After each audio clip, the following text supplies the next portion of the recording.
बार महान वैज्ञानिक Albert Einstein ने कहा था, तर्क यानी लॉजिक आपको ए से बी तक ले जाएगा, लेकिन इमेजिनेशन आपको ब्रह्मांड के किसी भी छोर तक कभी भी ले जा सकती है। इसमें बिल्कुल भी समय नहीं लगेगा। हमारा ब्रह्मांड काफी बड़ा है, इतना बड़ा है कि इसके एक हिस्से से दूसरे हिस्से तक पहुंचने में प्रकाश की गति से चलने पर आपको 93 अरब साल लग जाएंगे, यानी आपकी आने वाली अरबों खरबों जनरेशन बीत जाएगी, पर आप ऑब्जर्वेबल यूनिवर्स को एक्सप्लोर नहीं कर पाओगे। ऐसे में अनंत ब्रह्मांड को एक्सप्लोर करने की तो आप कल्पना भी नहीं कर सकते। पर दोस्तों, आज हम अपनी कल्पना से ही अनंत ब्रह्मांड को एक्सप्लोर करने वाले हैं और इस सैर में आपको बहुत कुछ जानने को मिलेगा। इसलिए कुर्सी की पेटी बांध लीजिए, क्योंकि स्पेस वेदर बिगड़ने वाला है। दोस्तों, अनंत ब्रह्मांड की सैर करने के लिए हम अपनी कल्पना की उड़ान भरने वाले हैं, लेकिन साथ ही हम अपनी कल्पना को लॉजिक की डोर से बांधे रखेंगे, ताकि हम यूनिवर्स की सही जानकारी हासिल कर सके। ब्रह्मांड की अनंतता को जानने के लिए हमें पृथ्वी से ब्रह्मांड के अंतिम छोर तक जाना पड़ेगा। इसलिए हमारे सफर की शुरुआत हमारी प्यारी पृथ्वी से होती है। हमारी पृथ्वी जिस पर हम सब रहते हैं, वह करीब 13,000 किलोमीटर की चौड़ाई में फैली है और पिछले 4 अरब साल से जीवन को अपने साथ लिए यह पृथ्वी सूर्य के चारों ओर घूम रही है। हमारा सूर्य हमें लेकर गैलेक्सी के सेंटर के चारों ओर घूम रहा है। पिछले 4 अरब सालों में सूरज ने अभी तक सिर्फ 20 बार ही गैलेक्सी के केंद्र के चारों ओर चक्कर पूरे किए हैं। ऐसे में आप समझ सकते हो कि गैलेक्सी कितनी बड़ी है।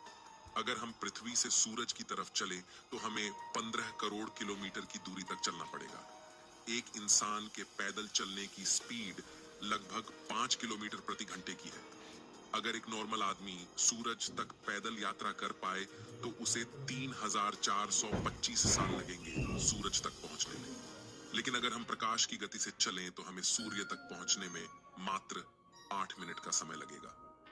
सूर्य खुद हमें लेकर 200 किलोमीटर प्रति सेकंड की रफ्तार से चल रहा है, लेकिन हमारा सूरज जिस गैलेक्सी में घूम रहा है, यानी मिल्की वे, वह खुद अपने अंदर ऐसे 100 से 400 खरब तारों का घर है और यह इतनी बड़ी है कि इंसानों द्वारा बनाए गए सबसे तेज ऑब्जेक्ट यानी पार्कर सोलर प्रोब, जो कि लगभग 7 लाख किलोमीटर प्रति घंटे की रफ्तार से चलता है, उसे इस गैलेक्सी को इसे पार करने में 20 लाख साल का समय लगेगा और सबसे तेज यानी प्रकाश की गति से 1 लाख साल का समय लग जाएगा।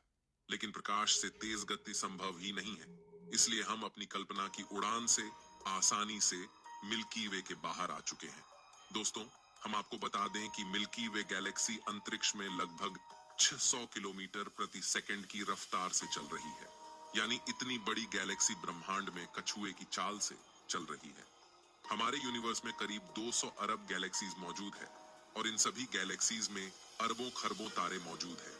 इन असंख्य आकाश गंगाओं में हमारी धरती जैसे अरबों ग्रह मौजूद होंगे।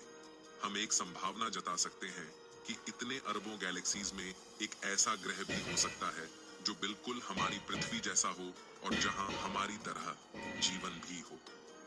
अगर हम और आगे चलें तो हम अपनी कल्पना से ब्रह्मांड के बाहर पहुंच जाते हैं और हम देखते हैं कि हमारा यूनिवर्स 93 अरब प्रकाश वर्ष में फैला हुआ है, जिसमें खरबों गैलेक्सीज मौजूद है। और आप जानकर हैरान हो जाएंगे कि यह यूनिवर्स खुद भी लगातार फैल रहा है। हम इंसान इसे ऑब्जर्वेबल यूनिवर्स कहते हैं, यानी कि हमारी धरती से हम जितनी दूर तक ऑब्जर्व कर सकते हैं वह ऑब्जर्वेबल यूनिवर्स है। लेकिन यहाँ आकर कहानी खत्म नहीं होती, बल्कि शुरू होती है। सवाल यह है कि जहाँ पर हम खड़े हैं, क्या वह यूनिवर्स इतना ही बड़ा है? क्या इससे आगे कुछ नहीं है? वैज्ञानिकों के अनुसार हमारा यूनिवर्स ऑब्जर्वेबल यूनिवर्स से 250 गुना ज्यादा बड़ा हो सकता है। दोस्तों, अभी तक हम ब्रह्मांड को इससे आगे नहीं जान पाए हैं, लेकिन सवाल यह है कि यूनिवर्स के बाहर क्या है? क्या यह यूनिवर्स खुद अनंत है, यानी इससे बाहर कुछ नहीं बल्कि यह यूनिवर्स खुद अनंत है, या फिर इसके आगे और भी ऐसे कई यूनिवर्स हैं, यानी मल्टीवर्स? वैज्ञानिकों के अनुसार यह संभव है कि हमारे जैसे और भी कई यूनिवर्स हो सकते हैं, यानी हम सब मल्टीवर्स में रहते हैं। अगर हम सब मल्टीवर्स का हिस्सा है तो हम एक ऐसी रियलिटी में रहते हैं जहां अनंत संभावनाएं हैं, यानी एक अनंत ब्रह्मांड जहां बुलबुलों के जैसे दिखने वाले अनेकों ब्रह्मांड मौजूद हैं और अनंत में तैर रहे हैं। लेकिन जब हम इस अनंत की बात करते हैं तब हमारे सामने एक ऐसी सच्चाई आती है जो आपके होश उड़ा देगी। एक अनंत ब्रह्मांड के होने का मतलब है संभावनाओं का ही खत्म हो जाना, क्योंकि संभावना सीमित क्षेत्र में होती है, अनंत में नहीं। जब अनंत की बात आती है तो आप सिर्फ ये सोचकर रह जाते हो कि अनंत वही है जिसका अंत नहीं। लेकिन आज आप अनंत को फील करने वाले हैं कि इसका असली मतलब क्या है। यह आपको डरा भी सकता है और आपकी आंखें खोल भी सकता है। दोस्तों, ब्रह्मांड के अनंत होने का मतलब यह है कि अनंत ब्रह्मांड में हर प्रकार की चीज मौजूद है। अनंत ब्रह्मांड में हमारी पृथ्वी जैसी दिखने वाली एक नहीं बल्कि अनंत पृथ्वियां मौजूद होंगी। न सिर्फ दिखने में समान बल्कि हूबहू ऐसी पृथ्वी जिस पर बिल्कुल हमारी पृथ्वी पर रहने वाले लोग और सभी देश मौजूद हो। जैसी रियलिटी पृथ्वी पर है, चाहे वो हर इंसान की पूरी जिंदगी की कहानी हो, वैसी अनंत पृथ्वियां वास्तव में होंगी जिनमें रहने वाले लोगों की जिंदगी पूरी तरह आपसे मिलती हो। मतलब न सिर्फ आपसे दिखने में समान बल्कि उनकी जिंदगी में भी वो ही चल रहा हो जो आपकी जिंदगी में है। लेकिन इसी के साथ इसकी अलग वैरायटी भी अनंत में मौजूद होगी। यानी अगर आप किसी मिशन में फेल हो गए हो तो इस अनंत में कहीं किसी कोने में आपका एक वर्जन उस मिशन में सक्सेसफुल भी हो रहा है। यानी आपके मिशन का अचीव होना संभव है, न कि असंभव, क्योंकि किसी यूनिवर्स में आपका ही एक डिफरेंट वर्जन उसे अचीव कर पा रहा है। अनंत की एक दूसरी सच्चाई है कि आपके ही जैसे दिखने वाले अलग अलग प्रकार के वर्जन अनंत में मौजूद होंगे। यानी आपके छोटे, बड़े, लंबे और पतले वर्जन भी यूनिवर्स में मौजूद होंगे। हो सकता है आपका एक वर्जन किसी यूनिवर्स में डॉक्टर है तो किसी यूनिवर्स में एक्टर। इस तरह आपकी ही अलग अलग वैरायटी दुनिया में मौजूद होगी। अनंत का एक और सच ये है कि जिन फिल्म्स को आप देखते हैं और जिनमें बताया जाता है कि इनका वास्तविकता से कोई संबंध नहीं, वह अनंत में जाकर सच हो सकती है। कम से कम उनका कुछ भाग कहीं किसी दुनिया में मौजूद रियलिटी हो सकती है। पृथ्वी पर इतिहास की जिन किताबों को आपने पढ़ा, वह इतिहास कहीं किसी अनंत दूरी पर मौजूद ग्रह पर वर्तमान में घटित हो रहा है। यानी अनंत ब्रह्मांड होने का मतलब है अनंत रियलिटीज का एग्जिस्ट करना।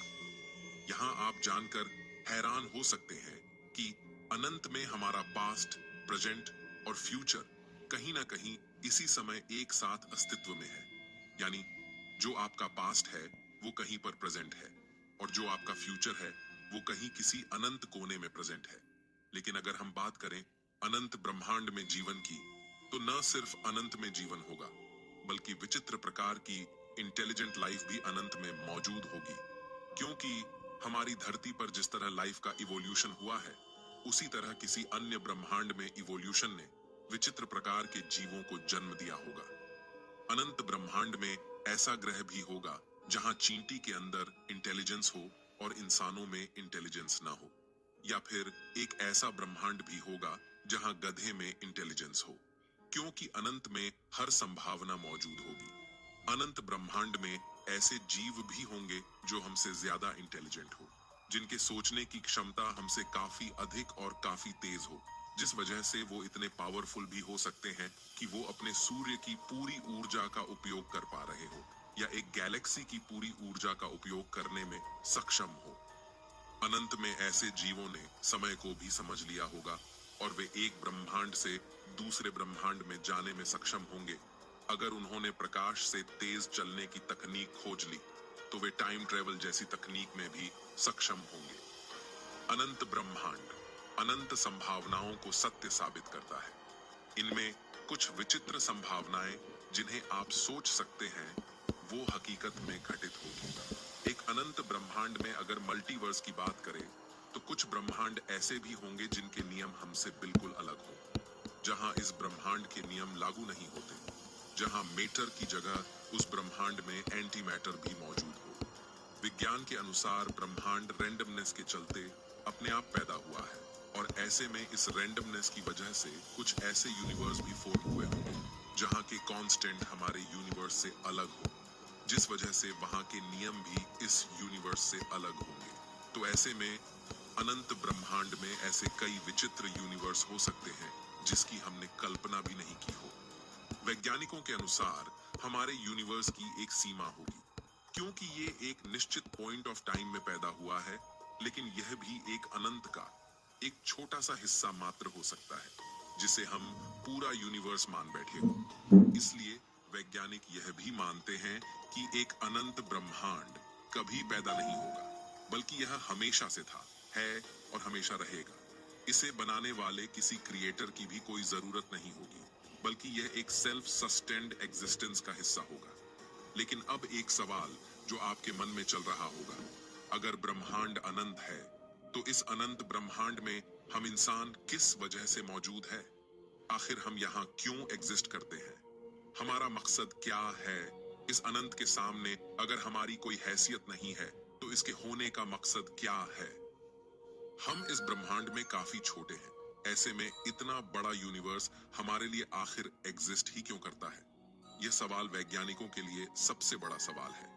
कुछ प्रोमिनेंट थिंकर्स ये मानते हैं कि उन्होंने यूनिवर्स में अपना मकसद खोज लिया है, जैसे एलन मस्क, जिनका मानना है कि ह्यूमन सिविलाइजेशन अब तक कई बड़े खतरों को झेल चुकी है और यूनिवर्स में अब तक हमें कोई लाइफ नहीं मिली है। ऐसे में क्यों ना हम पृथ्वी पर मौजूद लाइफ को ही आगे बढ़ाए, इससे पहले कि लाइफ को नष्ट करने कोई एस्टेरॉइड आ जाए या किसी कैटाक्लिज्मिक इवेंट में हमारा अस्तित्व खत्म हो जाए। इसलिए क्यों ना लाइफ को ही मल्टीप्लेनेटरी बना दिया जाए और हम सब अलग अलग ग्रहों पर रहने लग जाए, ताकि हम अपनी ह्यूमन सिविलाइजेशन को धीरे धीरे यूनिवर्स के अंतिम कोने तक फैला दें। लेकिन दोस्तों, फिर भी हमें इस सवाल का पूरा जवाब नहीं मिलता कि आखिर हम यूनिवर्स में क्यों एग्जिस्ट करते हैं, क्योंकि आखिरकार एक दिन हमें भी खत्म होना ही है, लेकिन मल्टीवर्स हमेशा रहेगा। इसीलिए हम इस मल्टीवर्स में क्यों हैं? जानने के लिए जुड़े रहिए हमारे चैनल से। एक न एक दिन हम ये जान कर रहेंगे कि हम इस यूनिवर्स में किस लिए हैं। मैं मिलता हूँ आपसे किसी अगले वीडियो में। तब तक के लिए ब्रह्मांड की गहराइयों में घूमते रहिए, क्योंकि हम सब हैं।